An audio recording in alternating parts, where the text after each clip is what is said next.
What the hell? Welcome back, guys, and welcome to my new project, my 1996 Mustang Cobra. Well, yes, this is my fourth car in the fleet, but let me tell you why I decided to... Let me tell you why I decided to buy a Cobra instead of regular kind of SN95 GT or whatever. If you are in the market for a Cobra, you're kind of limited on options if you don't have such a big budget. You want a new Edge Terminator? Probably 30 to 40 grand, depending on what you're looking at. You want a Fox body? Yeah, that's probably gonna be 30 grand. Good luck finding one too. Well, you got the other ones that are like the 06 and up. I mean, but they're just gonna be expensive. We all know that. Shelby put his name back on it, so price is just gonna go up. But this leaves the gap for the SN95. Now, you can find a beautiful example like mine for like under 10 grand and may have some mileage.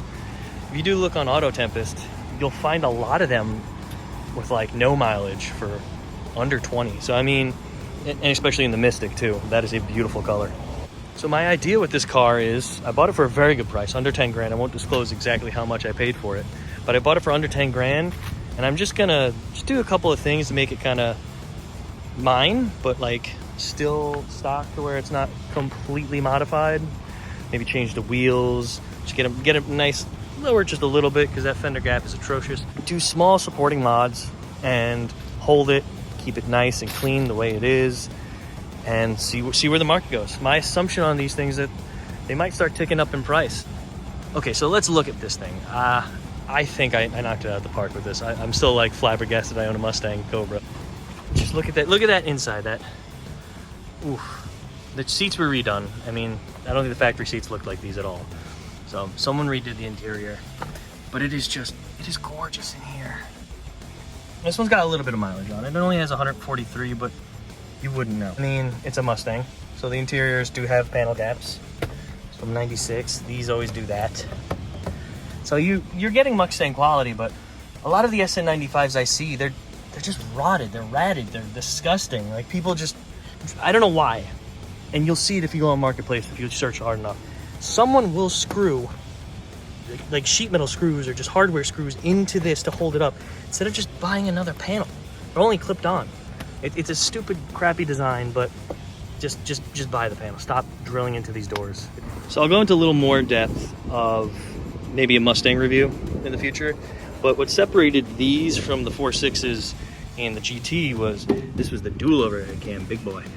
This was, I think, first introduced, a variant of it was first introduced in the Mark 8 in like 93. And then they perfected it. This has better internals. It has way more horsepower than the Mark 8. It's sitting about like 305 from factory. And I'm not too sure on the torque numbers, but she's not a slouch. You get some power with this thing. It's great. Now, I bought this from a guy who kept a lot of the service records. This was a South Carolina car, so there's no rust in the frame on, well, the shock mounts at least. Little confession in this video. This is a future video. We're actually going to go into the past from yesterday because the sunlight was not as good as it was today. And we're going to go to the shop after this and take a look underneath and see what I actually bought. Get it up in the air. So in the car, I know I'm all over the place with this video. I'm very excited. I don't know how to process this still, but yeah, this is my Cobra. I absolutely love it. It's in such great condition. This was a South Carolinian car. So he had the service records on it. It was very well taken care of. It had one mod that I was just kind of like, why would you do that? He deleted the runners and then took the computer and told it, hey, no more runners. So I think that kind of hurts the low end, if you ask me. I mean, it's got plenty of power, but this is the first 4-valve I've driven except for my Navigator. My Navigator was a 99. That's definitely slower. So anyway, without me rambling, let's start it up. Let's hear how it sounds. All right, so these only came manual, T45, nice and notchy. So let's sync it and start it.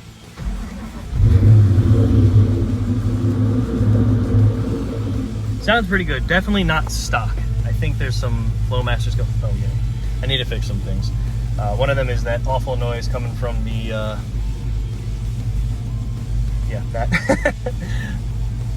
But other than that, I mean, from what I can see without getting this on the lift, it only needs very few little things. If you have a Mustang, you definitely know this. Oh, that actually, oh well, it teased me. These love to pop out. I'm just gonna get an entire new assembly because that's faded on this. It's should have, see the little light indicator. I'll get a new one of those. I'm going to get one of these. They're not that, you know, expensive. It's just a little part. You screw it off, comes back on. Just a little fit and finish stuff. It's missing the rear view mirror. I have the rear view mirror. I just need the little metal piece. I'm missing that. That'll go right on. The tints are terrible. You can see it from here. They're just wavy. I had to peel it off, so I can just remove the tints. Better to have no tints than crappy tints. What else does this thing need? Oh, just faded buttons. I want to be a perfectionist on this. I want to replace it and make it all nice.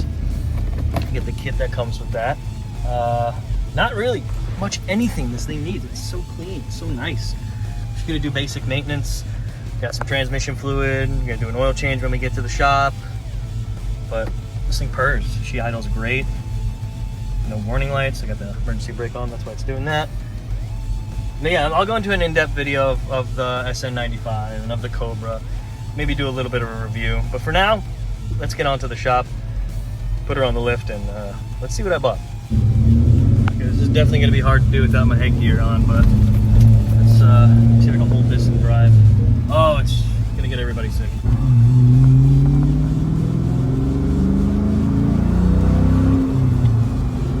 Oh, it sounds beautiful.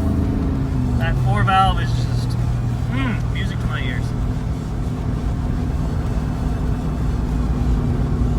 Probably can see it on the camera. It's got a little bit of vibration in the wheel. This guy didn't drive it much before me. He may have put on 2,000 miles in the 3 years he's owned it, or so on. I forget, but no, this could be flat spots. It could be the bent rim. They look fine, but I don't think they really look good on this Mustang. Maybe I'm just gonna do something more Mustang correct. Okay, and here we are at the garage. Besides the little few things that you can pick off from the inside of the car, I'm a little excited and also a little nervous to pop this thing up on the lift, but I think we did good. Let's find out. As for work, all we're doing right now, simple oil change. Factory Motorcraft oil filter. I like putting these on a little bit of higher mileage vehicles and then just kind of go light with the oil. 530, not too light.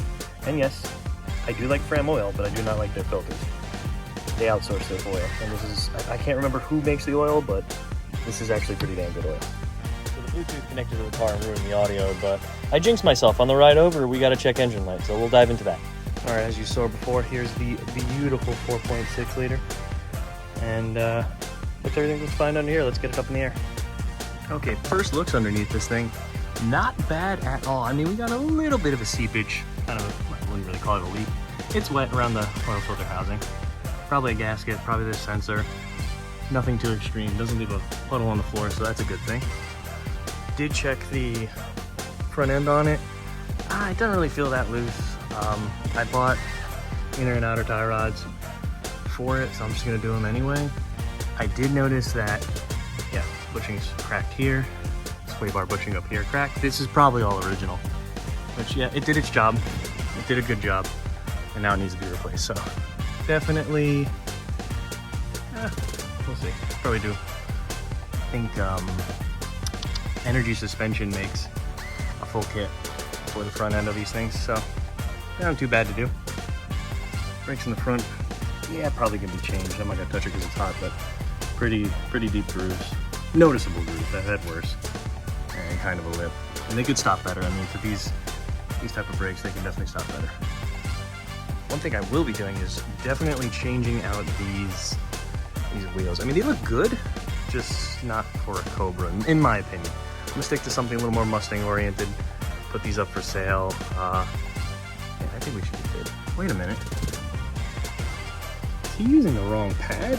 Because, I mean, if you look at that, that's supposed to be, I mean, that's part of the it's drilled, it's not a part of the collar. The collar's right there. He's using the wrong pads on these. That's probably why it's not stopping as well. Yeah, we gotta do brakes. I'm doing brakes on this, definitely. So brakes, a set of wheels, yeah, the rears they're toast. I mean, look at that. Pretty old, pretty dated. That's definitely on the list. And to confirm my suspicion with the ride quality, these struts look absolutely original. I mean, it even has the, that looks different. I got the quad shocks in there. I might just keep them because screw it. but they're probably bad too.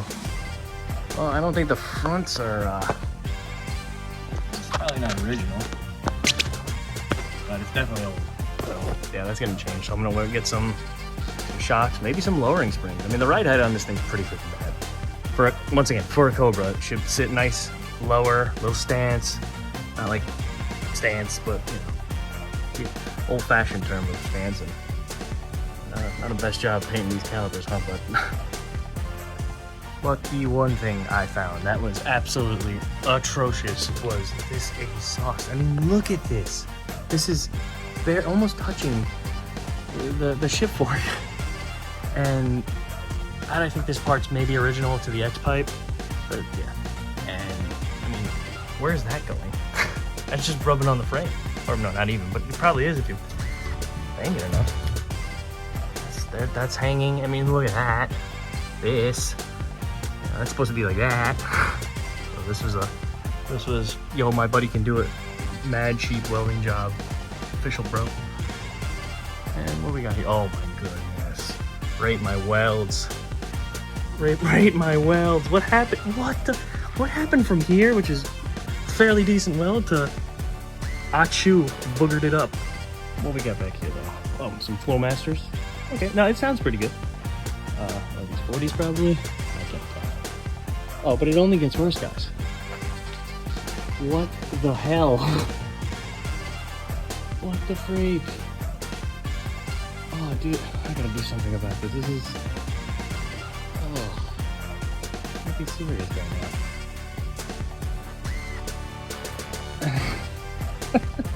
I mean, you can tell right here. Look how much this right side is just drooping down. Oh my goodness, please. Stay away from the welder. Maybe I bring this to an exhaust shop and just have them button up, because it sounds good. And I'm pretty sure catbacks for these things are kind of pricey, and I want to make a profit margin when I do sell it, but I do want it to be official, so we'll see what happens. Let's go ahead and bring them up. If I notice anything, I'll bring the camera back up. Well, that's insane. So I got a little bit of a pry bar on the rack just to check the bushings. It doesn't have really that much play. It really doesn't have play at all. They are bad. They definitely need to be replaced in the future, but for now, they're not causing my problem. I think it is the outer tie rods. I got a bit of a hand on it to try to diagnose this myself. There is a little bit of play in movement. I mean, it could be the tires too that just catch the road because of the grooves. Those are pretty aggressive. I'll get something a little bit more daily friendly. This isn't gonna be a track car. I just want to preserve it, basically. Yeah, other than that, oil's out of it. Waited a year to do an oil change, or a little over. Just didn't do an oil change, but wasn't sludgy, wasn't burnt up. Just old. The belts look fine. I mean, I think for the price I paid, they did a pretty damn good job. You know, just the rubbers need to be replaced, the shocks need to be replaced. Anything age, you know, specific needs to be changed. But man, she's got good bones, except for this. Maybe I can source a used catback from Marketplace. We'll see what happens. You know, something that's a little more professional. But yeah, let's get her down, put some oil in her. All right, check topped off. She's all good. Now let's go see what the check engine light is all about.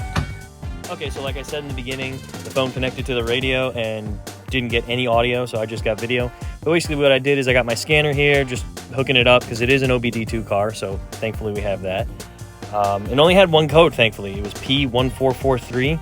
Something to do with evap, nothing really concerning. And I'm not gonna recommend you do the same repair that I'm doing on this car. I'm literally going to fire the parts cannon at it because I think I've ran across this problem twice. It really wasn't the exact same code. I think it was almost the exact same code of my Navigator, but I replaced, oh boy, I forget the part already. I replaced these two little parts. They totaled up to like $100, and maybe I'll make a video on that. But yeah, I don't recommend you just throwing parts at a car to fix it. I'm taking the gamble because I really don't have the diagnostic sheet for it, and I'm pretty sure I've done this before, so that's where we're gonna leave off with that. But yes, guys, this is my 96 Cobra, a car that I'm actually very happy of purchasing. Really not that bad of a job. The exhaust can be easily fixed by somebody who's competent with a welder, and I really think it's gonna retain and hold its value if I can keep the body clean. So we'll see what the years to come, what these things go for.